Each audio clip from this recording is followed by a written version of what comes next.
ఒకానప్పుడు ఒక నది ఒడ్డున ఉన్న చెట్టుపై ఒక కోతి నివసిస్తూ ఉండేది.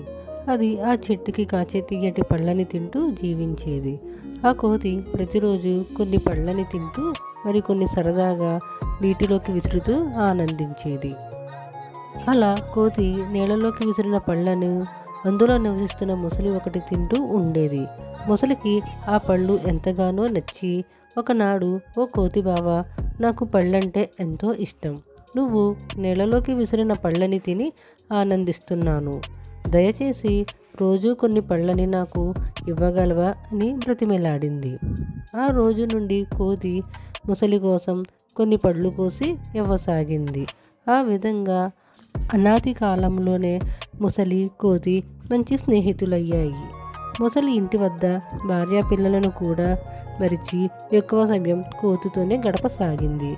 దాంతో మొసలి భార్యకు చాలా కోపం వచ్చింది.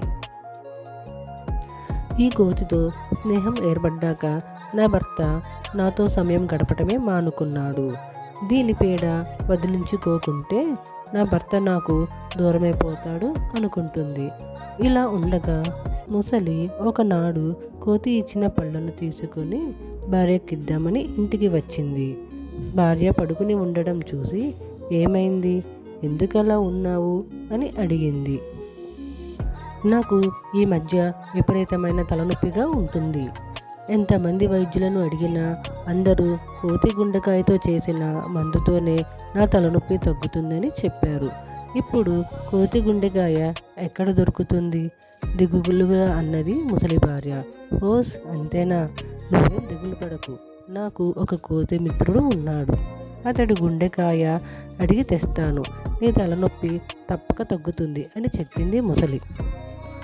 వెంటనే కోతి వద్దకు వెళ్ళి, "మిత్రమా, మనం ఇంతకాలం మంచి స్నేహితులుగా ఉన్నా నేనెప్పుడు మా ఇంటికి తీసుకుని రాలేదని నా భార్య నాపై అలిగింది. అందుకని నిన్ను పిలుచుకుని పోదామని వచ్చాను. కానీ నేను నీళ్ళలోకి ఎలా రాగలను?" సందేహం చెప్పింది కోతి. "ఓస్ అదా, నువ్వు నా వీపు పైన కూర్చో. నేను క్షణంలో మా ఇంటికి తీసుకువెళ్తాను."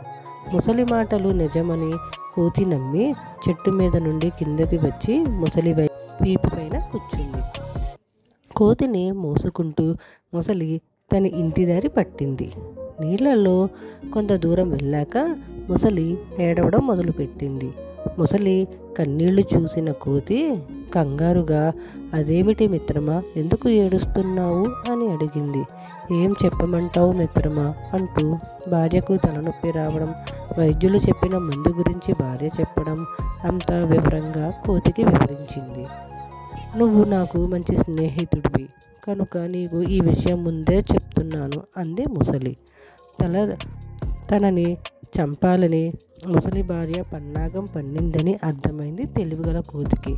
అందుకే, "అయ్యో, ఎంత పని జరిగింది మిత్రమా, ఈ మాట నువ్వు ముందరే చెప్పి ఉంటే బాగుండేది కదా." "ఏం ఇప్పుడేమైంది?" ప్రశ్నించింది ముసలి. "నా గుండెకాయ చెట్టు మీద పెట్టి వచ్చాను. గుండె లేని నన్ను మీ ఇంటికి తీసుకెళ్ళినా నీకు లాభం ఉండదు. అవునా? మరిప్పుడేం చేద్దాం?" అంది ముసలి. "నేను వెంటనే చెట్టు వద్దకు వెళ్ళి నా గుండె తీసుకుని త్వరగా వచ్చేస్తాను. అప్పుడు నీ భార్య కూడా సంతోషిస్తుంది" అని చెప్పింది కోతి.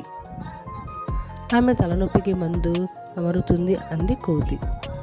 తెలివి తక్కువ ముసలి ఆ మాటలు నమ్మి కోతిని తిరిగి నది ఒడ్డుకు తీసుకొచ్చింది. అంతే, కోతి చెంగున ఒడ్డుపైకి గెంతి గబగబా చెట్టెక్కి కూర్చుంది. కోతి ఎంతకు రాకపోయేటప్పటికీ ముసలి, "మిత్రమా, త్వరగా రా" అని కేక పెట్టింది. అప్పుడు కోతి నవ్వి, "ఓరి మిత్రద్రోహి, నన్ను చంపి నీ భార్యను కాపాడాలనుకుంటున్నావా? నీ దుర్బుద్ధి నాకు తెలిసింది. గుండె ఎక్కడైనా చెట్టు మీద ఉంటుందా? మోసాన్ని మోసంతోనే జయించాను. ఇవాళ్టితో నీకు నాకు మధ్య స్నేహం ముగిసిపోయింది. వచ్చిన దారినే తిరిగిపో" అంది కోతి. ముసలి తను చేసిన బుద్ధిమాలిన పనికి సిగ్గుపడి, మంచి మిత్రుని కోల్పోయానని బాధపడి నిరాశగా వెనుతిరిగి వెళ్ళిపోయింది. నీతి: మోసకారుల నుంచి తప్పించుకోవాలంటే వారిని మోసంతోనే జయించాలి.